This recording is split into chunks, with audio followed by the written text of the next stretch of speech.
국민의힘이 민주당 이재명 대표의 지역구에 원희룡 전 장관을 공천하는 등 안철수 의원과 전희경 전 대통령실 비서관, 이수정 교수 등을 포함한 추가 단수 공천자 명단을 발표했습니다.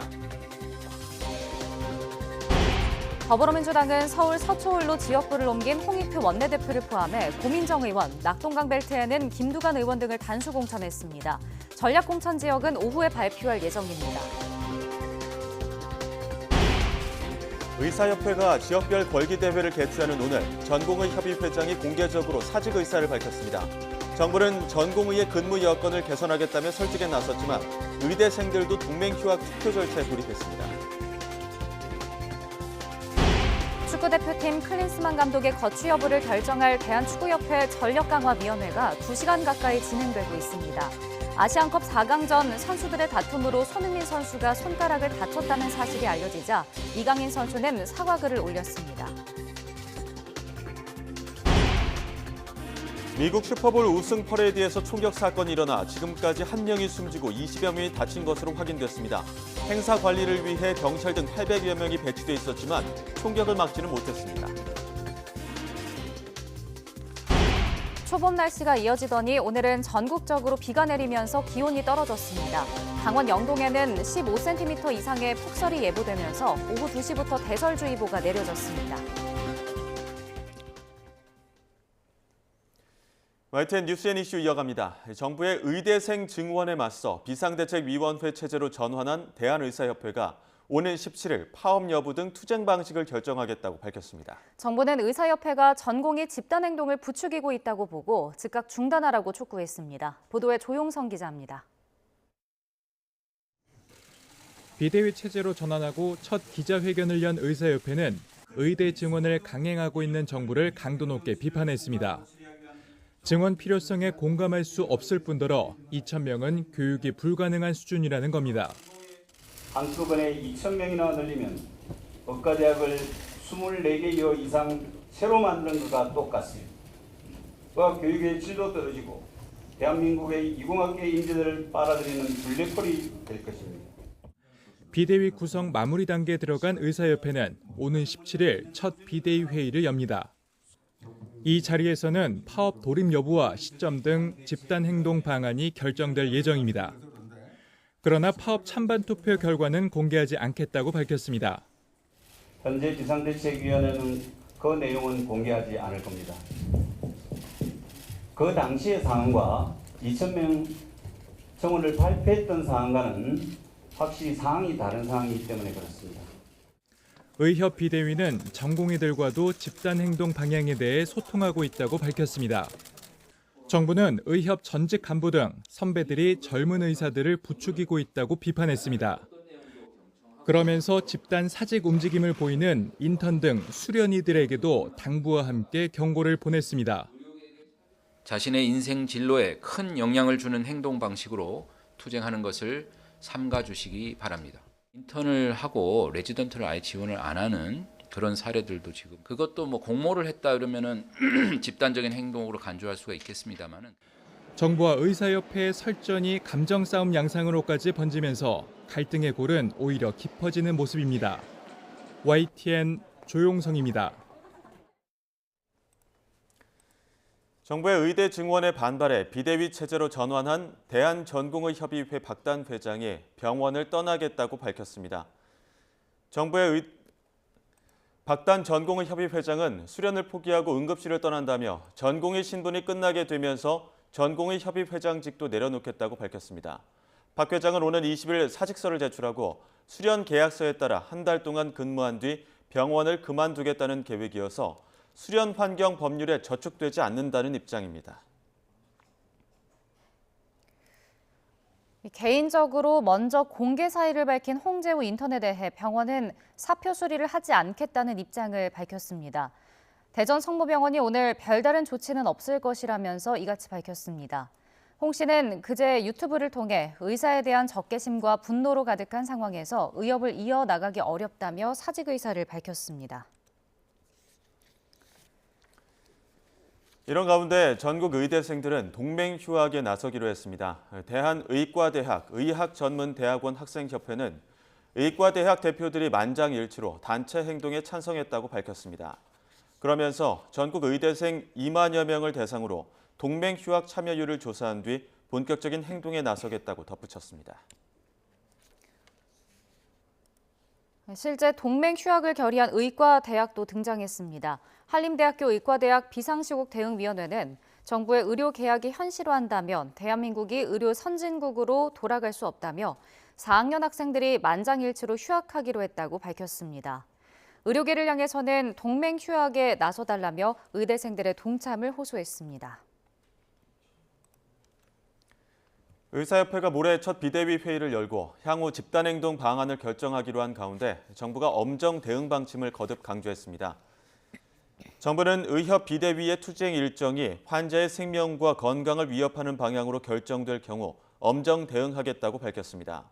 또 전공의들의 집단 사직 움직임에 대해서는 만약 사실이었다면 집단 행동을 도모한 것이라며 자기 뜻을 관철하기 위해 환자를 도구 삼는 행위라고 비판했습니다. 이와 함께 정부는 전공의 파업에 대비해 비대면 진료를 확대하고 진료 보조 간호사를 활용하는 방안을 모색하겠다고 밝혔습니다. 박민수 보건복지부 2차관은 전공의 파업으로 의료 공백이 생길 경우 기존 인력을 좀 더 활용하도록 강구하겠다며 이같이 밝혔습니다. 관련 내용 직접 들어보겠습니다. 정상적인 진료를 받기 힘든 상황이 초래가 되면 정부는 어떻게 대응할 계획인지 좀 정리해서 말씀해 주시겠습니까? 만약에 이제 전공의들이나 이렇게 해서 파업을 해서 병원의 기능에 문제가 생긴다 그러면 뭐 비대면 진료 같은 것도 좀 전면 확대를 하고 그다음에 지금 PA라고 이제 그 간호 지원 인력들이 있는데요. 이런 분들이 조금 더 적극적인 역할을 할 수 있도록 저희가 좀 그런 부분도 강구를 하고요. 그다음에 이제 군 병원을 이용한 응급실 이용 같은 거, 그다음에 이제 공공의료기관들을 활용해서 응급체계 대응하는 것.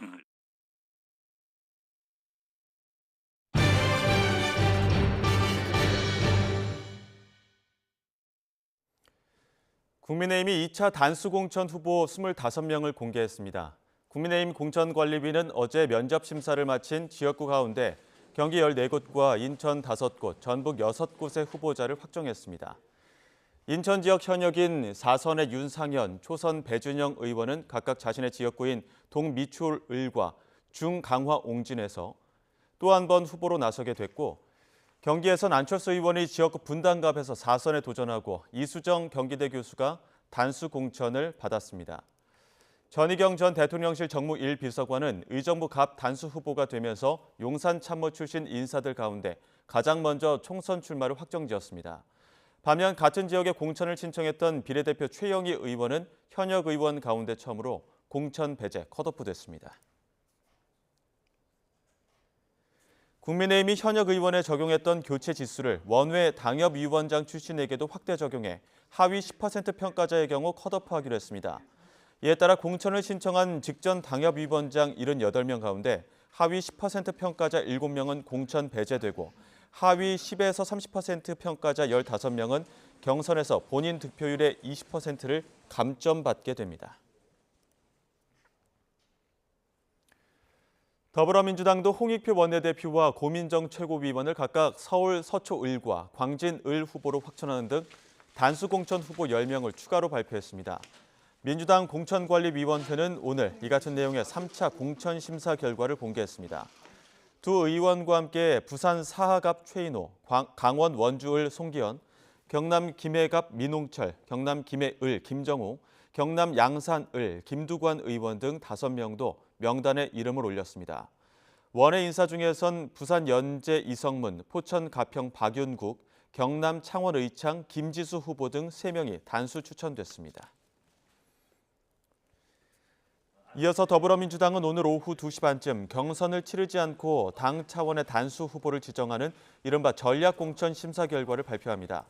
당 전략공천관리위는 이 회의에서 당원 당규에 따라 현역 의원 불출마 등의 사유로 전략지역구로 지정된 18곳 가운데 일부 지역의 전략공천 대상자를 결정해 공개할 예정입니다. 회의에선 계파 갈등 뇌관으로 떠오른 서울 중성동갑 지역 임종석 전 대통령 비서실장의 공천 여부도 논의될 전망이지만 최종 결정은 미뤄질 것으로 보입니다. 여야의 신경전도 이어지고 있습니다. 국민의힘 한동훈 비상대책위원장은 민주당 이재명 대표를 겨냥해 대장동식 공천을 하고 있다고 비판했습니다. 한 위원장은 이재명 대표가 막무가내로 공천을 밀어붙이고 있다면서 측근들이 전통 있는 공당을 좌우하고 있다고 말했습니다. 관련 내용 직접 들어보겠습니다. 공천을 저는 보면서 이런 생각을 했습니다. 대장동 비리가 이런 식으로 일어났겠구나 생각했습니다. 이런 식으로 정식 라인 무시하고 비선 동원하면서 막무가내로 밀어붙이고 사적 이익을 취했구나라는 생각을 했습니다. 지금 저는 이재명 대표가 하고 있는 민주당의 공천을 대장동식 공천이라고 생각합니다. 그리고 정진상 씨 같은 분이 아직도, 그러니까 과거에 있었던 경기도나 성남에 있던 측근들이 아직도 저 전통 있는 공당을 좌우하고 있나라고 생각합니다. 이재명의 옥중 공천은 아닐지 몰라도 정진상의 옥중 공천처럼 되어가고 있다고 생각합니다. 더불어민주당 홍익표 원내대표는 윤석열 대통령을 겨냥했습니다. 홍 원내대표는 윤석열 대통령이 질문을 피해 기자회견은 열지 못하면서 불법적인 선거운동으로 전국을 돌아다닌다고 주장했습니다. 선관위의 선거법 위반에 대한 판단도 요청했는데 직접 들어보겠습니다. 윤석열 대통령이 질문을 피해서 기자회견도 열지 못하면서 불법적인 선거운동으로 전국을 돌아다니고 있어요. 사실상 이 부분에 대해서 선관위의 판단이 필요하다고 생각을 합니다. 그 선거 시기가 관련되면 이 선거에 영향을 주는 행위를 할 수 없는 게 공무원들입니다. 대통령 역시 선출직이지만 동일한 그 공무원의 법적 구속을 받는 사람이기 때문에 이런 식의 선거에 어떤 영향력을 행사할 수 있는 행위는 절제하고 자제하는 게 필요한데 한순간에 이런 관권 선거 문화를 지금 확산시키고 있는 것은 매우 유감스럽습니다. 윤석열 대통령도 이 관권 선거 시도는 즉각 중단해야 됩니다. 각 당의 총선 전략이 구체화할수록 어떤 카드로 활용할 것인가 역할론이 주목받는 인물들도 있죠. 국민의힘에서는 유승민 전 의원이 어떤 방식으로 나설지 여러 분석들이 나오고 있습니다. 유승민 활용법에 대해 한동훈 위원장은 최소한의 기강을 전제로 한다며 선을 긋는 듯한 입장을 보였는데요. 나경원 전 의원은 소통을 강조했습니다. 여당 내 건강한 비판도 필요하지만 이 괜한 오해로 삐걱될 수 있다는 건데요. 한번 들어보시죠.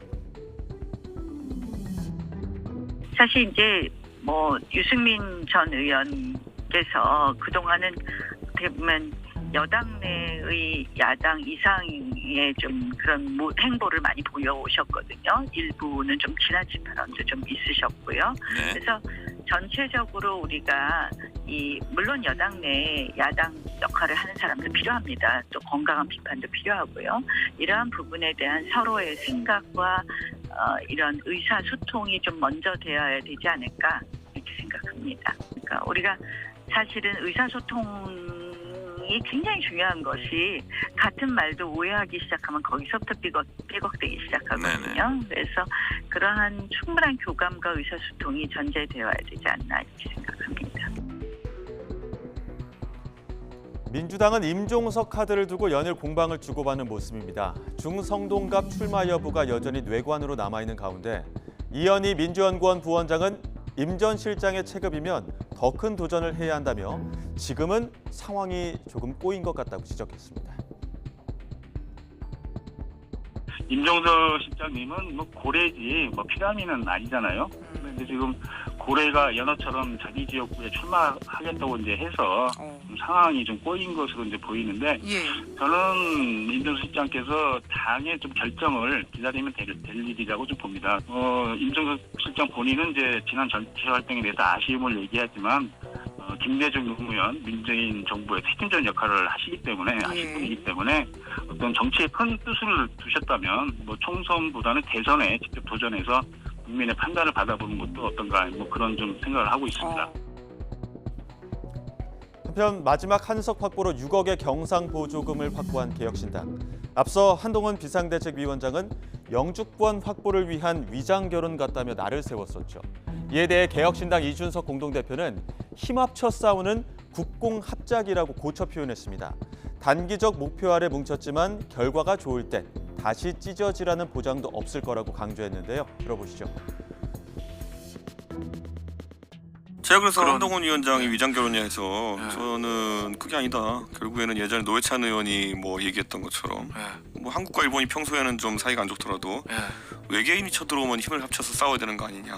뭐 이런 개념 아니면 국공확장 뭐 이런 얘기를 하죠. 국공확장 해가지고 그 단기적 목표를 성취하는 데는 아주 성공적이었죠. 거기서만 국공이 싸우고 있었으면은 일본이 중국 다 먹었을 수도 있죠. 그렇기 때문에 저는 현실적으로 단기적 목표 아래서 우선 뭉치고 이것의 결과가 좋았을 때 그 다음 단계 꼭 국공같이 찢어지라는 보장은 또 없는 겁니다. 하지만 박민식 전 국가보훈부 장관은 국공합작이라는 이준석 대표의 표현을 평가절하했습니다. 정치공학적 계산으로 국민들의 선택을 저울질하는 건 결국 오래 지속되지 않을 뿐더러 이미 민주당에 가까운 쪽으로 비춰진다는 겁니다. 뭐 정치공학적인 계산으로 그 국민들의 선택을 저울질하는 것은 뭐 무의미하다고 봅니다.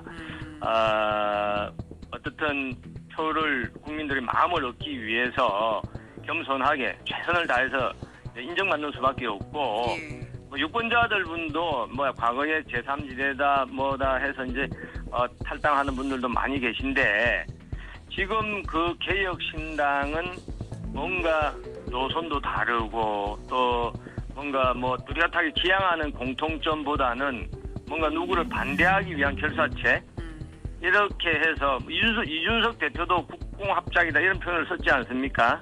그래서 이렇게 되면 그것이 오래 지속이 되겠냐. 그리고 현재 상태로는 그 개혁신당은 뭔가 민주당에 가까운 쪽으로 국민들 눈에 비치고 있는 그런 것 같지 않습니까? 서울에서 칼국수 한 그릇 평균 가격이 9,000원을 넘기며 외식비 부담이 갈수록 커지고 있습니다. 아예 집밥을 싸서 다니는 직장인도 적지 않은데 월급 빼고는 다 오른다는 볼멘 소리가 또다시 터져나오고 있습니다. 황보혜경 기자입니다. 30대 직장인 권영원 씨는 도시락을 싸서 회사에 출근합니다. 매일 10,000원이 넘는 점심값이 부담이기 때문입니다. 한 달에 식비가 20만 원에서 30만 원 정도 지출이 되다 보니까 그런 비용들이 좀 아깝다라고 생각이 들어서 이제 도시락을 한번 싸서 다녀보자라는 생각. 통계청 조사 결과 지난해 외식 물가 상승률은 6%로 30년 만에 가장 높았습니다. 특히 지난달 서울 기준 칼국수 한 그릇 평균 가격은 9,038원으로 처음으로 9,000원을 넘었습니다. 대표적인 외식 메뉴인 냉면과 비빔밥 가격도 한 달 전보다 모두 오른 것으로 나타났습니다. 특히 식비가 많이 올라서 한 끼에 사실 10,000원도 아니고 거의 15,000원씩 드는 게 부담은 됩니다. 식비만 오르고 제 월급은 그대로인 것 같습니다. 외식비를 아끼려 집밥을 해먹는 소비자가 늘면서 가전제품 매출도 덩달아 증가 추세입니다. 지난 1월 한 달 동안 전기 오븐과 전기 레인지 매출은 1년 전보다 각각 26%, 17% 올랐습니다. 고물가의 집밥 열풍까지 일면서 주방 가전뿐만 아니라 프라이팬, 냄비 등 주방 용품들까지 추가 매출이 늘고 있는 상황입니다. 정부의 물가 안정책에도 소비자들이 느끼는 물가는 좀처럼 잡힐 기미를 보이지 않고 있습니다. YTN 황보혜경입니다. 배달 음식을 시켜 먹다 보면 최소 주문 금액을 채우거나 부쩍 오른 배달비가 부담스러울 때가 많습니다. 그럴 때면 그냥 잠깐 나가서 포장해 오거나 집에서 직접 요리하는 게 낫다는 생각이 드는데요. 실제로 배달 음식을 찾는 소비자 숫자는 줄어든 것으로 나타났습니다. 배달 음식 온라인 거래액은 2017년 조사를 시작한 이래 꾸준히 증가해 왔습니다. 그러다 코로나19 시기에 배달 수요가 크게 늘어나면서 2021년에는 약 26조 1,500억 원까지 껑충 뛰었습니다. 하지만 2022년에는 성장세가 주춤하더니 지난해에는 전년보다 0.6% 감소한 26조 4천억 원대를 기록했습니다. 통계가 작성된 이후 처음 감소세를 보인 건데요. 사회적 거리 두기가 해제돼 외부 활동이 늘어났고 배달보다는 외식을 택하는 경우가 많아졌기 때문입니다. 또 고물가가 이어지다 보니 높아진 배달비가 부담으로 느껴진 탓도 있습니다. 지난해 9월과 11월 배달비를 비교해보면 두 달 사이에 가격이 오른 걸 확인할 수 있습니다. 2km 미만 거리 기준으로 봤을 때 배달비가 적게는 100원, 그리고 많게는 900원까지도 상승했습니다. 찾는 사람이 줄자 배달앱들은 소비자들을 붙잡기 위해 안간힘을 쓰고 있습니다.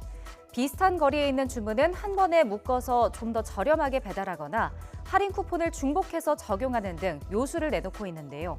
하지만 고물가와 엔데믹의 영향으로 배달 시장의 성장세는 주춤할 것으로 보입니다.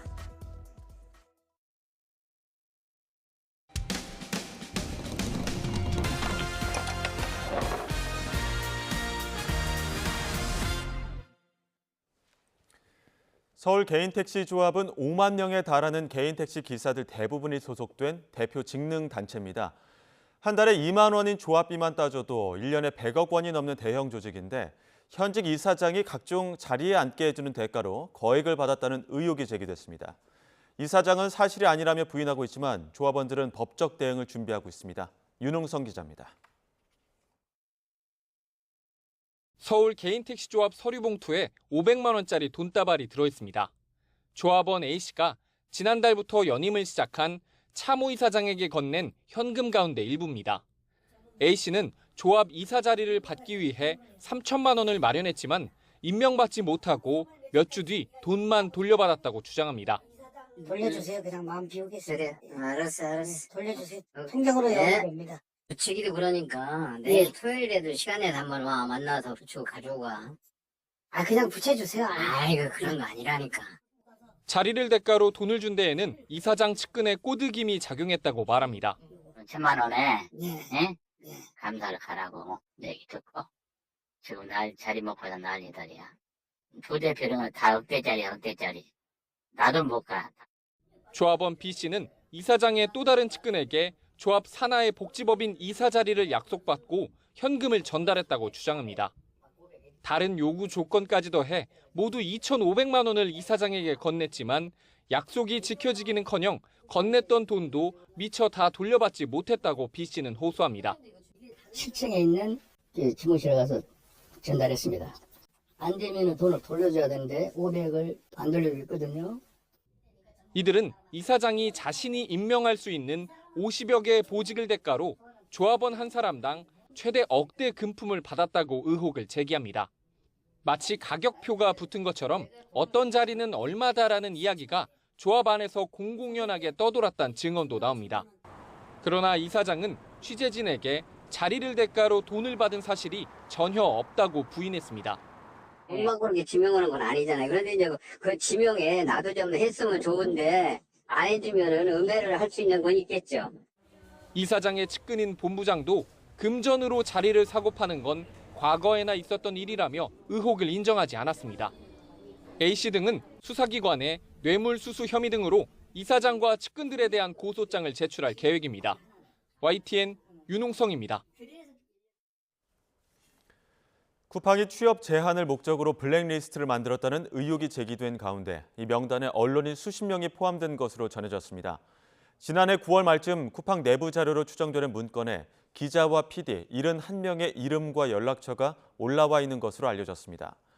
YTN 기자 2명을 포함해 대부분 사회부 팀장급 기자였는데 사유로는 허위사실 유포가 적힌 것으로 파악됐습니다.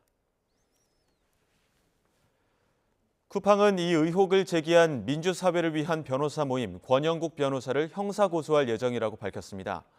쿠팡 풀필먼트 서비스는 권 변호사가 기자회견에서 쿠팡 인사평가 자료를 조작해 발표하는 등 허위 주장을 했다고 말했습니다. 쿠팡 측은 권 변호사가 암호명이라고 주장한 대구센터라는 표현이 실제 인사 자료에는 없고 노조 직함 항목도 임의로 추가하는 등 자료를 조작했다고 반박하면서 권 변호사를 형사고소해 책임을 물을 것이라고 덧붙였습니다. 지난 2013년 운영을 시작한 경기도 용인 경전철은 애초 예상보다 이용객 수가 턱없이 적어 혈세 낭비라는 지적을 받아왔습니다. 주민들이 방만행정으로 세금이 낭비됐다며 제기한 소송에서 11년 만에 법원이 전임시장 등이 200억여 원을 배상할 책임이 있다고 판단했습니다. 자세한 내용은 취재기자 연결해서 알아보겠습니다. 김다현 기자. 네, 서울고등법원입니다. 네, 먼저 용인 주민들이 이번 소송을 제기한 배경부터 짚어주시죠. 네, 지난 2013년부터 경기 용인시는 시행사의 최소 수입을 보장하겠다고 약속하고 경전철 운영에 들어갔습니다. 그런데 경전철 이용객 수가 한국교통연구원 예측에 한참 미치지 못하면서 시행사에 거액을 물어주게 됐습니다. 용인시가 오는 2043년까지 지급해야 하는 금액만 2조 원이 넘습니다. 이에 주민들은 졸속 행정으로 혈세가 낭비됐다며 이정문 전 용인시장 등을 상대로 1조 원대 손해배상을 청구하는 주민소송을 냈습니다. 1심과 2심은 주민소송 요건에 맞지 않는다는 이유 등으로 청구 대부분을 받아들이지 않았지만 2020년 7월 대법원은 이 사안이 주민소송 대상이 맞는다며 사건을 서울고등법원으로 돌려보냈습니다. 3년 반 동안 이어진 파기환송심 끝에 어제 서울고등법원은 이 전 시장 등의 책임을 인정했습니다. 네, 전임 시장과 한국교통연구원 등이 연대해서 책임을 져야 한다는 건데 재판부가 이들에게 구체적으로 어떤 과실이 있다고 판단한 겁니까? 이정문 전 용인시장과 한국교통연구원, 연구원들이 연대를 해서 214억 원을 배상할 책임이 있다는 게 판결의 핵심입니다. 먼저 재판부는 이 전 시장이 한국교통연구원의 수요 예측 결과를 검토하려는 최소한의 시도도 하지 않고 일방적으로 시행사에 유리한 계약을 맺었다고 지적했습니다. 또 협약 내용을 변경해야 한다는 통보를 받고도 반영하지 않았고 불리한 상황을 막을 수 있는 조항도 두지 않아 중대 과실이 있다고 판단했습니다. 한국교통연구원은 경전철을 둘러싼 환경이 많이 바뀐 점을 고려하지 않고 과거 자료를 사용해 수요를 산출한 과실 등이 인정됐습니다. 재판부는 또 소속 연구원들이 용인시 측 협상단에 참여한 만큼 수요 예측 결과가 실시 협약에 큰 영향을 미친다는 사실을 충분히 예견할 수 있었다고 꼬집었습니다. 네, 그런데 이번 소송이 일반적인 손해배상 소송이 아니라 주민소송이었는데 앞으로 그럼 이 214억 원은 누가 어떤 형태로 받을 수 있는 겁니까? 네, 말씀하신 것처럼 이번 사건은 주민소송, 일종의 간접소송입니다. 주민들이 현 용인시장을 상대로 전임 시장 등이 잘못을 저질렀으니 대신 소송을 제기해달라는 취지로 소송을 낸 건데요. 이에 재판부가 현 용인시장이 이정문 전 시장 등에게 214억 원 지급을 청구하라는 판결이 나왔습니다. 만약 이 판결이 확정되면 현 용인시장이 60일 안에 배상금을 청구해야 하는데요. 이 배상금이 확정되면 용인시에 돌아가게 됩니다. 다만 용인시가 이번 판결에 불복할 가능성도 있어서 실제 배상금을 받을 때까지는 최소 몇 년이 더 걸릴 수 있다는 관측도 나오고 있습니다. 네, 앞으로 배상금 수령까지 남은 절차가 있습니다만 이번 판결은 방만행정에 경종을 울렸다 이런 평가를 받는데 이 판결 의미도 한번 짚어주시죠. 네, 지난 2005년 주민소송제도가 도입된 이후 지자체가 시행한 민간투자사업 관련 사항이 소송 대상이 된 건 이번이 처음인데요. 지자체장이 선심성 공약을 남발하면서 방만행정을 하는 행위에 경종을 울렸다는 평가를 받고 있습니다. 지자체장이 중대한 과실로 지역에 손해를 입혔을 때 임기 종료 후에도 주민이 책임을 물을 수 있는 길이 열렸기 때문입니다. 주민소송단도 선고 직후에 11년 동안 이어진 소송에 힘들기도 했지만 지자체 행정에 보탬이 되는 사례로 남을 것 같아서 보람을 느낀다고 말했습니다. 이야기 직접 들어보겠습니다. 시정을 운영해가는 하나의 사례가 되지 않겠나. 그런 면에서 10년 동안 우리 시민들이 기다려왔던 위로가 되고. 네, 또 선고 결과를 보면 서정석, 김학규 전 시장에 대한 책임은 인정되지 않았습니다. 재판부가 손해를 줄이려고 노력한 지자체장의 책임은 부정하면서 법적 책임을 분명하게 구별한 건데요. 이번 판결은 또 수요 예측과 같은 용역을 맡은 용역사도 향후 잘못된 연구 결과로 예산이 낭비됐을 때 책임을 져야 한다는 점에서도 그 의미를 찾을 수 있습니다. 네, 그렇다면 이번 판결을 계기로 앞으로 비슷한 소송이 잇따를 수도 있을까요? 그렇습니다. 지자체가 막대한 책임을 들여 추진한 민간투자 사업에 대해 유사 소송이 이어질 가능성이 있습니다. 경기 의정부에 있는 경전철은 민간업자가 30년 동안 운영하는 조건으로 지난 2012년 개통했지만 승객 수요가 예측에 턱없이 미치지 못했습니다.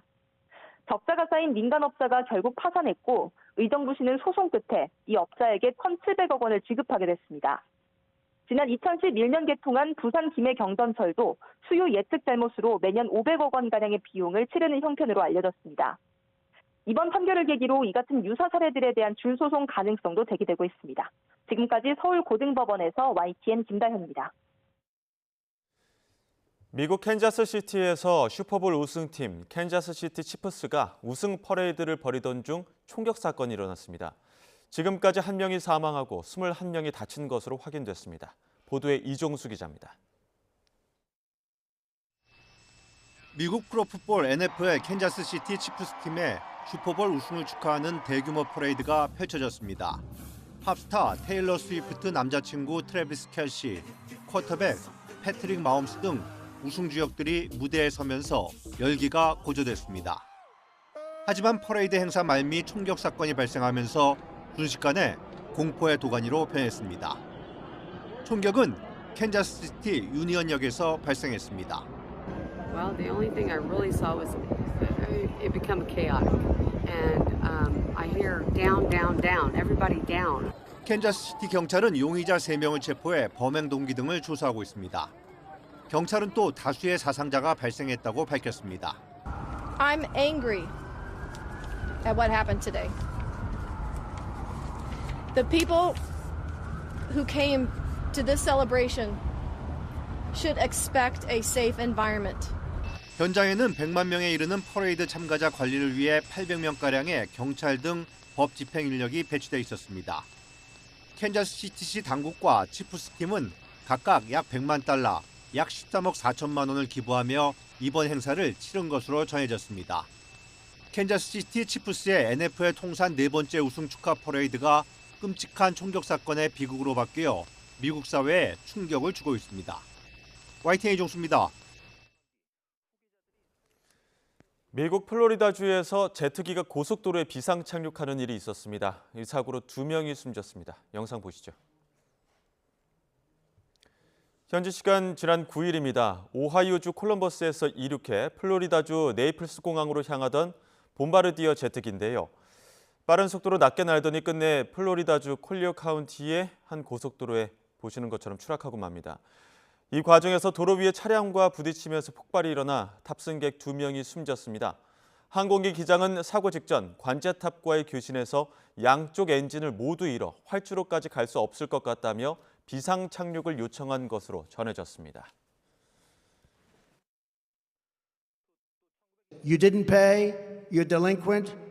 He said, yes, let's say that happened. No, I would not protect you. In fact, I would encourage them to do whatever the hell they want. You got to pay.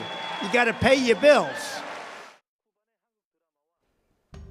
이번 미국 대선에서 유력 후보로 다시 떠오른 트럼프 전 대통령이 북대서양 조약기구 나토의 방위비 분담금과 관련해 최근 내놓은 발언입니다. 과거 트럼프 행정부 시절 분담금 협상에서 이미 고역을 경험한 나토 국가들은 이번 미 대선에서 트럼프 전 대통령의 재선 가능성에 대비해 미리 방위비 문제를 논의하고 있는데요. 우리 정부도 예외는 아닙니다. 트럼프 정부 시절 우리도 주한미군 분담금 문제로 어려움을 겪었죠. 기존 1조 원 수준이었던 방위비를 5배가 넘는 5조 7천억 원 정도까지 높이라는 미국 측 요구가 알려지면서 큰 파장이 일었습니다. 당시 협상은 잇따라 결렬되다가 2020년 바이든 대통령이 당선되면서 이듬해 13.9% 인상하는 선에서 가까스로 봉합이 됐습니다. 하지만 미 대선에서 또다시 트럼프가 유력 후보로 떠오르자 우리 군 당국이 바빠졌습니다. 기존에 맺은 한미 방위비 분담금 협정이 내년에 종료되기 때문에 그 이후 협상을 선제적으로 올해 안에 추진하려는 건데요. 실제로 성사가 되면 평소보다 1년 정도 앞당긴 겁니다. 뿐만 아니라 한미 양국은 확장 억제 강화를 골자로 하는 핵협의 그룹 NCG 후속 단계를 문서화하는 데도 속도를 내고 있습니다. 앞서 트럼프 전 대통령이 한반도의 미 전략 자산을 전개하는 데도 비용 문제를 거론하며 불만을 표시한 적이 있기 때문인데요. 안보 전문가들은 양국 국방부 사이에 NCG가 제도화하면 이번 11월 미 대선에서 누가 당선되든 관계없이 연속성 확보가 어느 정도는 가능할 것으로 전망하고 있습니다. 기존의 NCG는 한국의 대통령실 또 미국의 백악관에서 직접 대통령의 지시를 받고 움직이기 때문에 11월 미국 대선 이후에 변화의 폭이 클 가능성이 있습니다. 다만 이것을 국방부 차원의 차관보 실무급으로 한다면 미국의 정부가 교체되더라도 실질적으로 이 실무진까지의 새로운 인선이 되기에는 시간이 걸리기 때문에 일정 수준 계속 지속성을 유지할 가능성이 있습니다.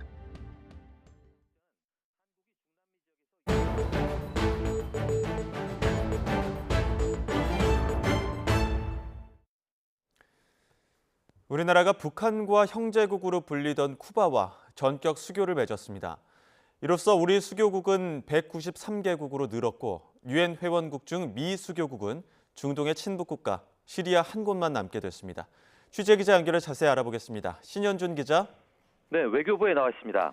네, 현지 시각으로 어제죠. 미국에서 한국과 쿠바가 전격적으로 수교에 합의했습니다. 네, 북한과 형제국으로 불리던 공산주의 국가 쿠바가 우리나라와 수교를 맺었습니다. 외교부는 현지 시각으로 어제 미국 뉴욕에서 양국 유엔 대표부가 외교 공한, 즉 공적 편지를 교환하는 방식으로 대사급 외교관계 수립에 합의했다고 밝혔습니다. 이로써 쿠바는 우리나라의 193번째 수교국이 됐습니다. 또 유엔 회원국 중 우리와 수교를 맺지 않은 나라는 시리아 한 곳으로 줄었습니다.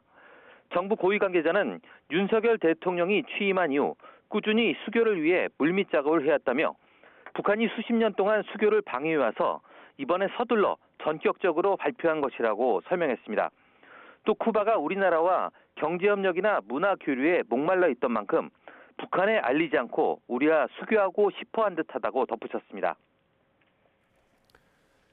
네, 쿠바와 우리나라 지금에 와서 수교를 맺긴 했지만 교류는 지속해서 이루어져 오지 않았습니까? 네, 쿠바는 1949년 대한민국을 승인하고 6.25 전쟁 때도 한국을 지원했던 나라였습니다.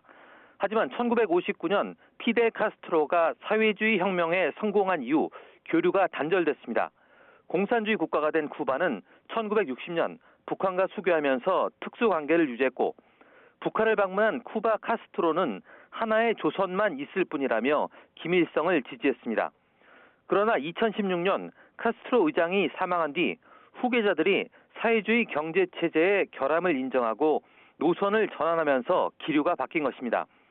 실제로 쿠바에는 코로나 이전 우리 관광객이 매년 14,000명 정도가 방문했고요. 교역량도 2022년 기준 수출 1,400만 달러, 수입 700만 달러로 합계 280억 원에 달할 정도로 교류가 적지 않았습니다. 또 1921년 일제강점기 멕시코에서 쿠바로 이주한 한인 후손 1,100여 명도 거주하고 있습니다. 한류 열풍도 만만치 않은데요.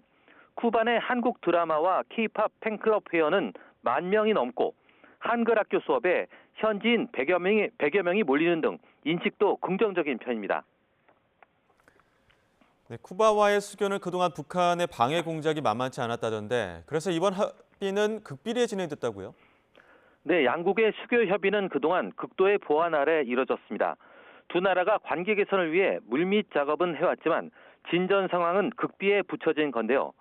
쿠바가 북한과 사회주의 형제국으로 끈끈한 관계를 이어온 만큼 우리와의 수교 협의 공개에도 매우 민감한 입장을 보였기 때문으로 풀이됩니다. 우리는 쿠바와의 수교에 20년 이상 긴 호흡으로 공을 들인 것으로 전해졌는데요. 1999년 한국이 유엔 총회에서 대쿠바 금수 해제 결의안에 처음으로 찬성표를 던지면서 전환점을 맞았습니다. 미국을 의식해서 결의안에 기권해 오다가 인도주의적 차원에서 입장을 선회한 건데 이를 계기로 쿠바의 한국 인식이 상당히 호전된 것으로 알려졌습니다.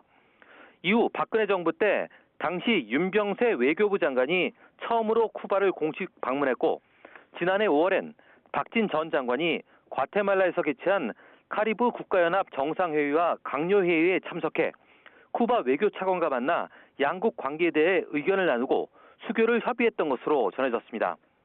외교부 당국자는 한국이 중남미 지역에서 유일한 미수교국인 쿠바와의 관계 개선을 위해 노력을 계속해왔고 이러한 우리 노력에 쿠바 측이 호응해와서 이번에 수교에 합의하게 됐다고 말했습니다.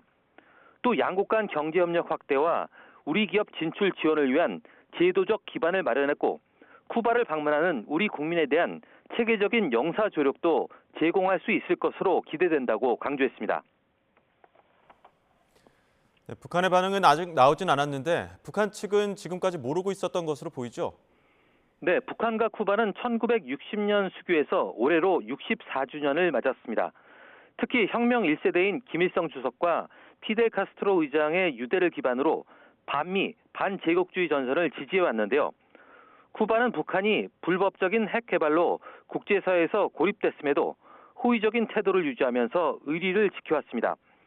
미겔 디아스 카넬 쿠바 대통령은 국가 평의회 의장이던 2018년 평양을 방문해서 김정은 국무위원장을 만났고 김 위원장도 올해 1월 1일 쿠바 혁명 65주년을 축하하는 축전을 보내는 등 친교를 유지해왔습니다.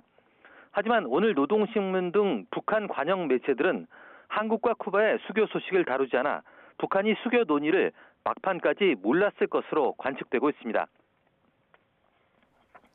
네, 이번 쿠바와의 수교는 우리 외교의 새로운 지평을 열었다 이런 평가도 받고 있죠? 네, 그렇습니다. 현재 우리나라 수교국은 그래픽 보면 192개국으로 돼 있는데요. 쿠바를 포함해서 193개국으로 늘었고 북한은 159개국입니다. 남북한 동시 수교국은 157개국인데요. 북한과만 수교한 나라는 시리아와 팔레스타인 2곳뿐입니다. 우리나라와만 수교한 나라는 미국과 일본, 프랑스 이렇게 36개의 나라입니다. 외교부는 이번 쿠바와의 수교가 글로벌 중추국가로서 우리의 외교 지평을 더욱 확장하는 데 기여할 것으로 기대된다고 밝혔습니다.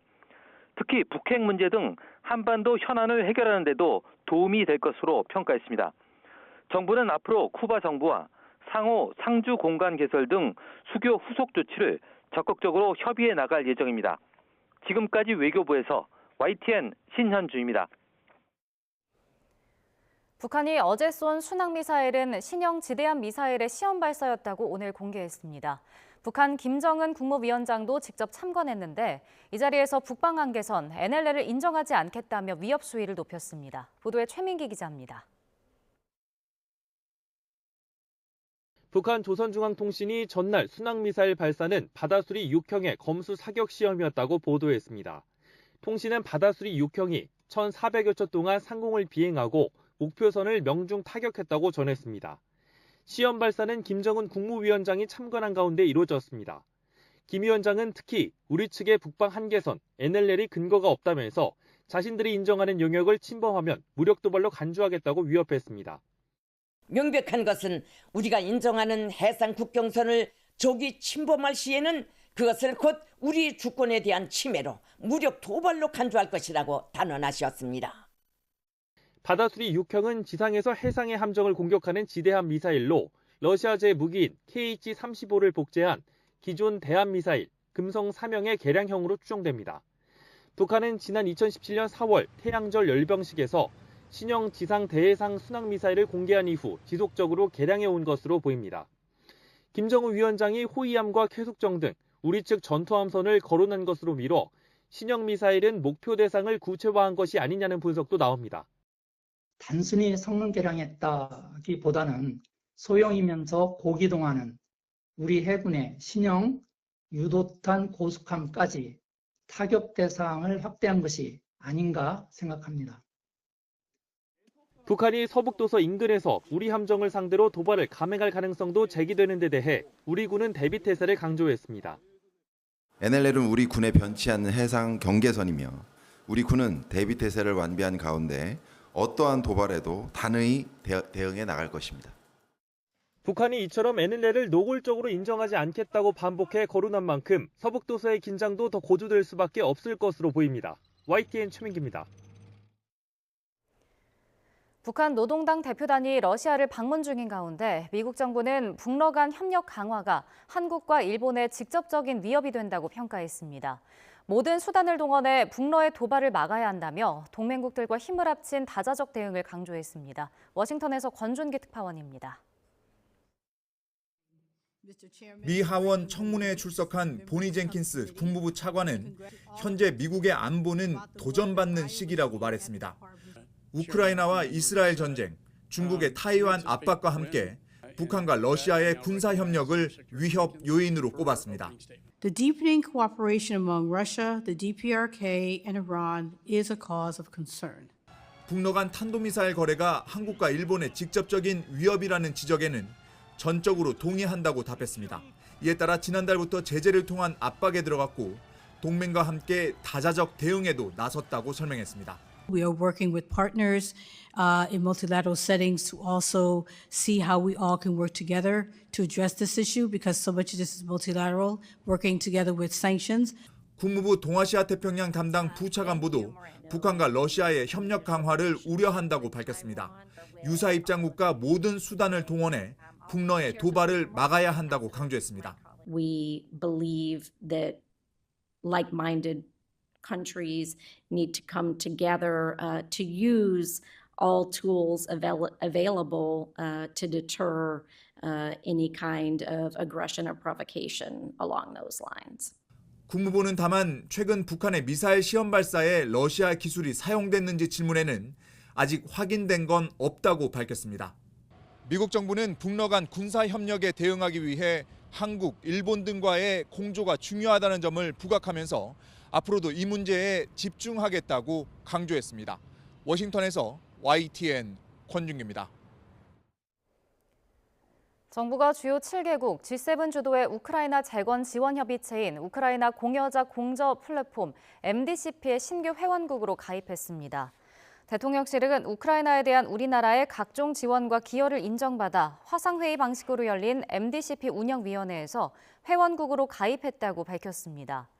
MDCP는 우크라이나 재정 지원과 중장기 재건 복구 계획을 조율하고 우크라이나 개혁 문제를 논의하기 위해 출범한 핵심 공여국 간 협의체로 G7 회원국 등이 참여하고 있습니다. 어제는 완연한 봄 날씨가 이어지더니 오늘은 곳곳에 눈과 비가 내리고 있습니다. 보시는 것처럼 서울에서도 조금 전까지 내리던 비가 진눈깨비로 바뀌어 내리는 모습인데요. 현재 서울 기온은 영상 2도 안팎으로 어제 같은 시각보다 무려 15도나 낮습니다. 오늘 전국적으로 비가 이어지는 가운데 이렇게 비가 눈으로 바뀌어 내리는 것도 있겠는데요. 특히 강원 영동에는 대설특보 속에 최고 15cm 이상의 폭설이 예보됐습니다. 피해 없도록 꼭 주의가 필요하겠습니다. 이 자세한 레이더 화면부터 살펴보겠습니다.